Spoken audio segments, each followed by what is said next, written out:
Você já teve algum momento em que veio uma vontade de comer, uma inquietação e você começou a comer várias coisas que tinham pela frente? Você sentia que na hora não dava para parar de comer, misturando doce, salgado, enfim, e você sentia que só conseguia parar quando tivesse cheio, cheia ou quando a comida tivesse acabado? Se a resposta é sim, você já teve um episódio de compulsão alimentar. Esse quadro ele pode gerar muito sofrimento, sentimento de vergonha, sentimento de culpa, além de prejudicar muito o emagrecimento, uma conquista de uma forma física saudável. E no vídeo de hoje eu vou falar os 5 gatilhos mentais, gatilhos emocionais que provocam um episódio de compulsão. Hoje, aqui no canal Saúde da Mente.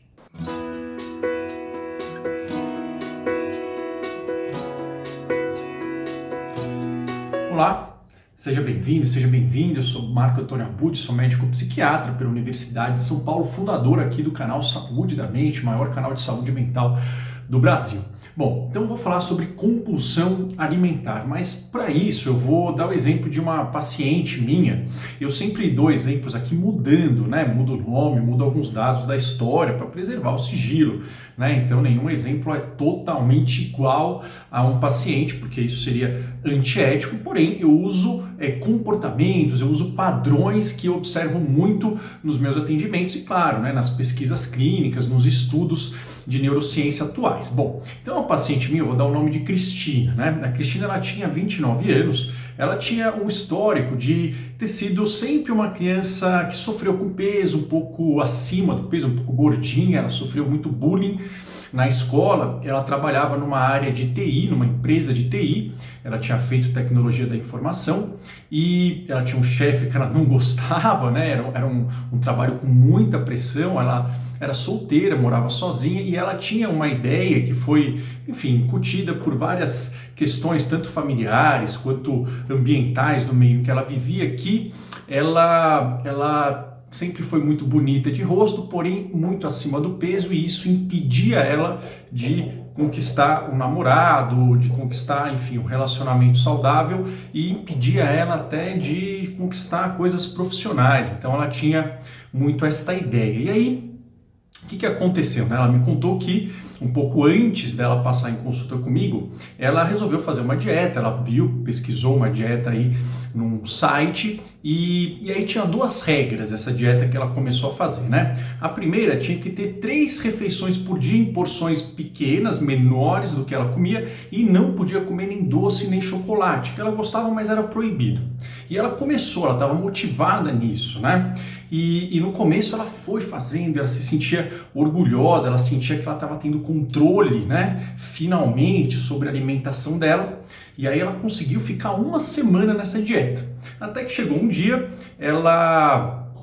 enfim, né, ela teve um desentendimento com o chefe não valorizou o trabalho dela, pediu uma série de demandas, ela estava muito estressada, cansada, sobrecarregada, e quando ela estava entrando no apartamento dela, tinha na esquina uma padaria. Aí ela falou, quer saber? Eu mereço. Aí ela foi na padaria, comprou um pote de sorvete de flocos que ela gostava, e nesse dia ela comeu quase que meio pote. Puxa vida, ela tinha saído da dieta. Passou aquele cansaço, passou aquele desejo de comer. Ela estava pensando muito em comida, pensando muito em chocolate. Veio um sentimento de culpa, um sentimento de vergonha, e ela começou a se achar fraca, ela começou a se achar muito feia, gorda e incapaz. Veio um sentimento de autocrítica muito intenso. Mas ela falou, não vou me dar por vencida, eu vou conseguir. E ela falou, vou fazer uma dieta mais restrita ainda, eu não posso, tenho que fazer mais restrito para compensar isso que aconteceu hoje. E aí ela fez um outro esquema, que de manhã ela tomava só um café com leite e no almoço ela comia uma porção de frango com legumes, e só. Ela não jantava, ficava aí, enfim, várias horas em jejum. E ela falou, vou colocar isso em prática. E ela foi mantendo isso por 3 dias, né?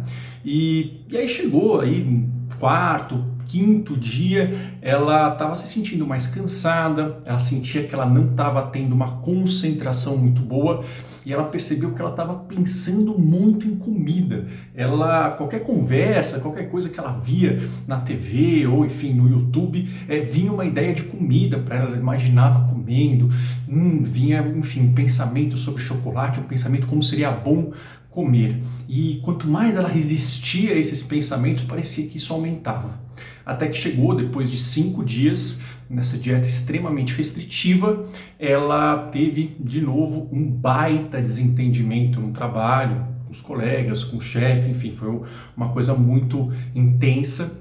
E aí ela chegou em casa, ela estava cansada, ela tinha um monte de prazos para cumprir e ela basicamente começou a vir uma fome, um cansaço, uma irritação e ela comeu tudo que tinha na cozinha. Ela comeu 3 pacotes de bolacha recheada, ela comeu o resto do pote de sorvete que tinha sobrado, comeu uns 2 pacotes de miojo que tinham lá.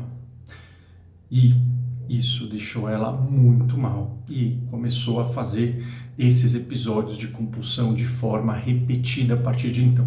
Bom, esse exemplo é um exemplo que você pode se identificar, pode não se identificar, mas eu achei ele muito emblemático para a gente entender passo a passo como que se dá, na maioria dos casos, esse processo de compulsão alimentar na nossa mente. Vamos dar uma olhada. Bom, vou utilizar, pessoal, o flipchart aqui para tentar colocar de uma forma muito clara como que se dá esse passo a passo, esses 5 gatilhos emocionais para a gente chegar no episódio de compulsão aqui. Primeiro, eu vou definir o que é compulsão. Então, de uma forma muito simples, compulsão, na verdade, é a gente ingerir uma quantidade de comida num tempo limitado, ou seja,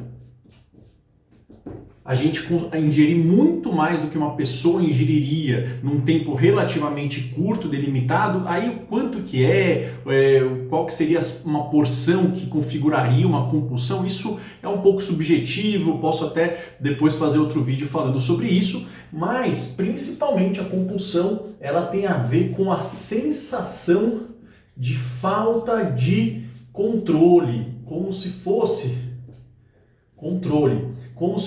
um transe, né? A sensação é de que não dá para parar de comer naquela hora. A gente consegue parar só quando está passando mal fisicamente ou quando a comida acaba. Essa sensação de que não dá para parar naquele momento. Tá? Isso é o que caracteriza, é o fenômeno principal de um episódio de compulsão. Mas como que é que normalmente isso se dá, né? No começo, eu vou começar então de baixo para cima. Normalmente a primeira base, né, para a gente desenvolver um episódio de compulsão é como que a gente determina o nosso alto valor. Então, em geral, isso se dá quando existe um alto valor, né, a pessoa ela se avalia muito em relação à forma física, em relação ao peso, ou ela se avalia muito em relação à capacidade de controle que ela tem. Então, por N motivos, isso tem a ver muito com a história de vida, a pessoa, ela tem nela uma crença, né, não é a única, que a pessoa para ser merecedora, para ela ser amada, ela necessariamente precisa ter uma forma física, um peso controlado e uma capacidade de controle boa. Então, isso é normalmente uma base em crenças que está por trás da compulsão alimentar. E aí o que isso gera? Em algum momento isso vai gerar o quê? Uma dieta restritiva e uma tentativa de controle intenso, né? Então, tentativa de controle intenso da forma e do peso, ou por excesso de atividade física ou por restrição alimentar. Então, a pessoa ela tem uma dieta restritiva, uma tentativa muito intensa de controlar a forma e o peso dela. E aí isso faz com que haja uma privação alimentar. uma privação alimentar do nosso corpo. Quando tem essa privação alimentar, existem duas reações, né? Existe uma reação física, o corpo sente fome. Existe também uma reação psicológica. Qual que é a reação psicológica? São duas, né? A primeira, a gente começa a pensar mais sobre comida. A gente começa a ficar pensando, vem pensamentos sobre comida. O cérebro está dizendo para você, opa, você precisa de comida, pensa nisso, procura comida. Então a gente fica com pensamentos sobre comida mais intensos na nossa mente. E pode ocorrer num segundo momento, o corpo, o cérebro, ele não ficar mais sensível ao gatilho da fome. Ele para de perceber a fome como um mecanismo de proteção. Poxa, se eu estou numa guerra, se não tem alimento, eu não vou ficar, então cansei, não vou mais ficar mandando esse gatilho. Mas mesmo que aconteça isso, né, e tem muita gente que fala, uma hora a fome vai passar. A percepção de fome vai passar, mas a fome física, ela não passa, o corpo está com fome, então ele vai, mesmo sem você perceber, fazer coisas, o seu corpo vai te levar a situações para saciar essa fome. E a privação alimentar, para a gente continuar tendo, evitar a comida com essa privação alimentar, a gente precisa de um intenso, né, uso do sistema de autocontrole.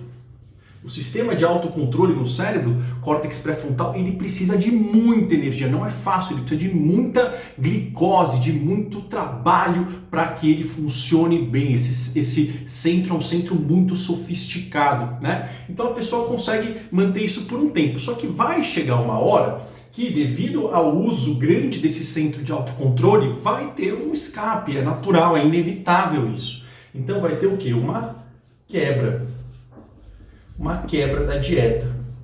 E a quebra da dieta, devido ao alto valor que está baseado nisso, vai gerar o quê? Vai gerar um sentimento de culpa muito grande, um sentimento de autocrítica muito grande. E aí, o que normalmente ocorre? Aqui também tem, né, um pensamento tudo ou nada. Que é o quê? Bom, se eu quebrei, eu tenho que fazer mais intenso, né? Então não existe o pensamento do meio termo, não. Eu quebrei, então agora eu tenho que fazer mais controle, mais intenso. A pessoa, ela foca mais numa tentativa de ser mais restritivo ainda. E o que isso acaba levando? Se a pessoa faz isso, ok, ela vai começar a aumentar a restrição dela, só que então ela vai ficar com mais privação, ou seja, isso daqui volta para cá, mais dieta, mais privação, e aí, quando a pessoa estiver numa situação de cansaço, uma situação de sobrecarga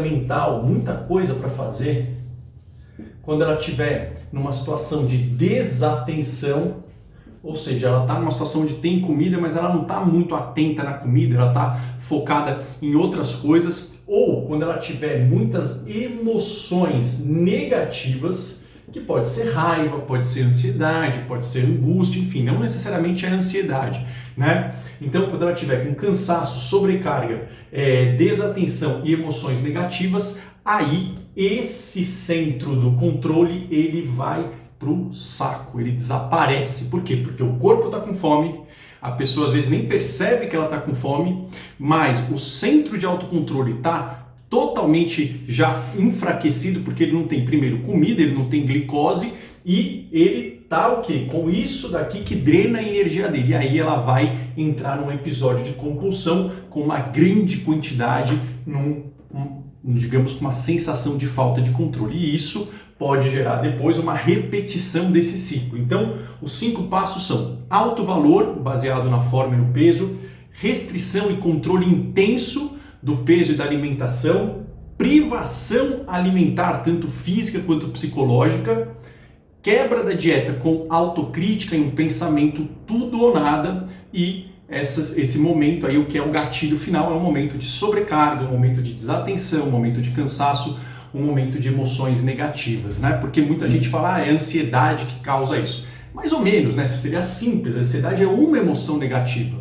Só que para a ansiedade ser o desencadeador, precisa desse ciclo todo, tá? Digamos, bem orquestrado na nossa mente. A boa notícia é que, uma vez que a gente conhece esse circuito, a gente começa a atuar nele. Claro, existem medicações para compulsão? Existem, né? A medicação ela vai ajudar aqui, né, a pessoa a ter mais esse senso de autocontrole, né, a focar, a conseguir mais isso, ou então a medicação às vezes vai diminuir o quanto que a pessoa fica extremamente necessitada de coisas muito prazerosas. Então existem. O problema é que se ficar só na medicação e a gente não desarmar todos esses circuitos, às vezes a pessoa até melhora num curto período, só que depois isso volta, certo? Então o que eu posso dar de dicas para vocês? O primeiro passo é vocês começarem a perceber se está existindo, né? Enfim, algum desses componentes no seu dia a dia. Isso já é a principal questão para perceber. A questão do alto valor é um processo psicológico. Nos meus treinamentos eu ensino formas da gente alcançar essas crenças, esse sentimento de alto valor determinado por isso e como que a gente pode mudar. Mas isso demora um tempo. Agora, você pode começar a prestar um pouco de atenção nisso daqui, né? Isso já começa a fazer diferença. Por quê? Porque o circuito da atenção, ele está muito relacionado ao circuito do controle. Mais atenção é igual a mais controle, isso é uma regra, tá? Então, a primeira questão é prestar atenção nas situações em que você acaba comendo demais. Só prestar atenção. E segundo momento, não tentar forçar, porque se você tenta forçar, você vai estar tendo mais restrição, mais autocrítica, mais privação, forçar a não comer. Mas não, presta atenção no que você está comendo, naquele momento, né, no gosto da comida, mesmo que seja um doce, mesmo que seja um chocolate, ok. Se você não aguentou, não tem problema. Mas começa a prestar atenção no cheiro, no sabor, em como que é aquilo, o que está acontecendo no ambiente, qual que é a sensação do alimento descendo na garganta, que a gente chama isso de mindful eating. Por que isso funciona para compulsão? Porque aumenta o circuito da atenção. Para a gente aumentar o circuito da atenção, a gente também está aumentando consequentemente o circuito do controle, né? Então a primeira dica é prestar atenção nos gatilhos e no gosto da alimentação, mesmo que seja um alimento não tão saudável ou você esteja quebrando a dieta. Essas são as duas primeiras dicas. É claro que tem todo esse processo, mas isso já pode dar um start para que esse ciclo ele comece a ser desarmado, ok? Se você gostou desse vídeo, compartilha com pessoas que vocês acham que podem se beneficiar, né? Vamos usar aí esse gatilho, né? Essa habilidade da compaixão, de poder ajudar outras pessoas. Isso faz bem pra gente, isso está associado a um bom estado mental de produtividade, de mais harmonia. E, claro, se você gostou também, deixa aqui o seu like, se inscreva no canal. Se você quiser saber mais sobre mecanismos para controlar coisas ruins que ocorrem, emoções difíceis que ocorrem no nosso dia a dia, também se inscreva na Semana da Saúde Mental, que vai acontecer agora, né? Agora em setembro, onde eu vou falar de vários outros temas, como o transtorno de pânico, transtorno borderline, pensamentos suicidas, dicas para memória e concentração, transtorno bipolar e muito mais. Um abraço, pessoal, até o próximo vídeo. Tchau, tchau.